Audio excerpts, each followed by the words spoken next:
മുതലപ്പൊഴി ഹാർബറിൽ അടിഞ്ഞുകൂടിയ മണൽ നീക്കം ചെയ്യണമെന്നാവശ്യപ്പെട്ട് സമരം ശക്തമാക്കാൻ മത്സ്യത്തൊഴിലാളികൾ.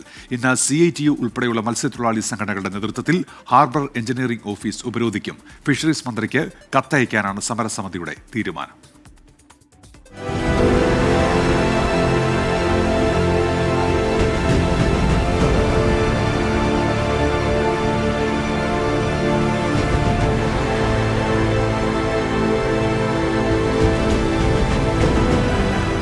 മണ്ണ് നിറഞ്ഞ് പൊഴിമുഖമടഞ്ഞിട്ട് ദിവസങ്ങളായി.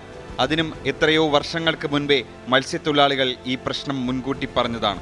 പക്ഷേ ഡ്രഡ്ജിങ്ങിന് കരാറെടുത്തിരുന്ന അദാനി ഗ്രൂപ്പ് പിന്മാറിയതോടെ മണ്ണ് നീക്കം കാര്യക്ഷമമായിട്ടില്ല. പ്രതിഷേധിക്കുമ്പോൾ ഹാർബർ എഞ്ചിനീയറിംഗ് വകുപ്പ് താൽക്കാലിക സംവിധാനങ്ങൾ ഒരുക്കുമെങ്കിലും ഫലപ്രദമായിരുന്നില്ല. 8 മീറ്റർ ആഴത്തിൽ അടിഞ്ഞിട്ടുള്ള മണൽ ഈ രീതിയിൽ നീക്കിയാൽ മഴക്കാലത്തിന് മുമ്പ് പോലും പൊഴി സാധാരണ നിലയിലാകില്ല. ഇന്നോ ഇന്നലെയോ പറയാൻ തുടങ്ങിയതല്ല പൊഴിമുഖത്ത് മണ്ണടിഞ്ഞുകൂടുന്ന പ്രശ്നത്തെക്കുറിച്ച്. അന്നുതന്നെ സർക്കാർ സംവിധാനങ്ങൾ വേണ്ട രീതിയിൽ ഇടപെട്ടിരുന്നുവെങ്കിൽ മത്സ്യബന്ധന ബോട്ടുകൾ പൊയ്ക്കൊണ്ടിരുന്ന ഈ പൊഴിമുഖത്ത് ഒരു വിനോദസഞ്ചാര കേന്ദ്രം രൂപപ്പെടില്ലായിരുന്നു.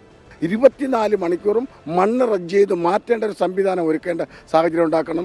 മണ്ണ് കോരി കൊണ്ട് ഒരു 10 മണ്ണ് കോരി കൊണ്ടുവന്നത് മണ്ണ് കോരി എടുത്ത് മാറ്റി ഒരു 5 ദിവസത്തിൻ്റെ അകം അതിനൊരു എത്രയപ്പെട്ടൊരു ശാശ്വത പരിഹാരം കണ്ടെത്തിയാൽ മാത്രമേ ഇതൊരു അപകടമാണ്. ഇത് ഇന്നലെ പറയുന്നല്ല, ഞങ്ങൾ കാലങ്ങളോളം പറയുന്നതാണ്. മുതലപ്പൊഴിയിൽ ഈ മണ്ണ് കയറ്റം ഒരു അപകടമാണ്.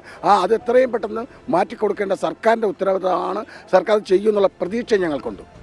മെയ് മുതൽ സെപ്റ്റംബർ മാസം വരെ മത്സ്യമേഖലയ്ക്ക് ചാകരയാണ്. കൂടുതൽ മീനുകൾ കിട്ടുന്ന കാലം.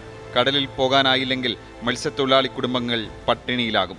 ഇത് ഒരു 2 കൊല്ലം കഴിഞ്ഞാൽ ഇത് പൂർത്തിയാവില്ല. ഈ സ്പീഡിൽ ഈ ഒരു 2 JCB കൊണ്ടൊന്ന് ബക്കറ്റിട്ട് മണ്ണ് കോരിയാൽ ഈ കടലിൽ ഞങ്ങൾ വെള്ളം പോകുമ്പോൾ ഞങ്ങളുടെ അപ്പന്മാർ ഈ മരത്തിൽ കട്ടമരത്തിൽ പണിക്ക് പോകുമ്പോൾ ഈ മരത്തിൽ വെള്ളം വരും. അപ്പോൾ ഞങ്ങൾ ഈ കൈ വെച്ച് ഇങ്ങനെ കോരി കളയട്ടെ എന്ന് പറയുമ്പോൾ അപ്പം പറയും കോരിക്കൊണ്ടിരുന്നോളം പറയും.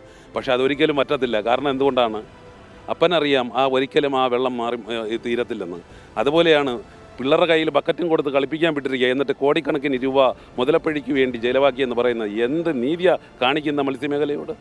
മണ്ണ് നീക്കം കാര്യക്ഷമമാക്കണമെന്നാവശ്യപ്പെട്ട് ഇന്ന് ഹാർബർ എഞ്ചിനീയറിംഗ് വകുപ്പിലേക്ക് സംയുക്ത മത്സ്യത്തൊഴിലാളികളും CITUവും പ്രതിഷേധം നടത്തുന്നുണ്ട്. കൂടാതെ തൊഴിലാളികളെ കൊല്ലത്തേക്ക് മാറ്റാനാണ് തീരുമാനമെങ്കിൽ പൊഴിയിൽ കുടിൽ കെട്ടി സമരം നടത്താനും ആലോചനയുണ്ട്.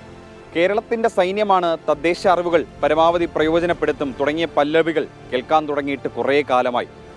സർക്കാരിന് പറയുന്ന വാക്കിൽ ഒരല്പമെങ്കിലും ആത്മാർത്ഥതയുണ്ടെങ്കിൽ ഇവരുടെ പ്രശ്നങ്ങൾ പതിറ്റാണ്ടുകൾക്ക് മുന്നേ പരിഹരിച്ചേനെ.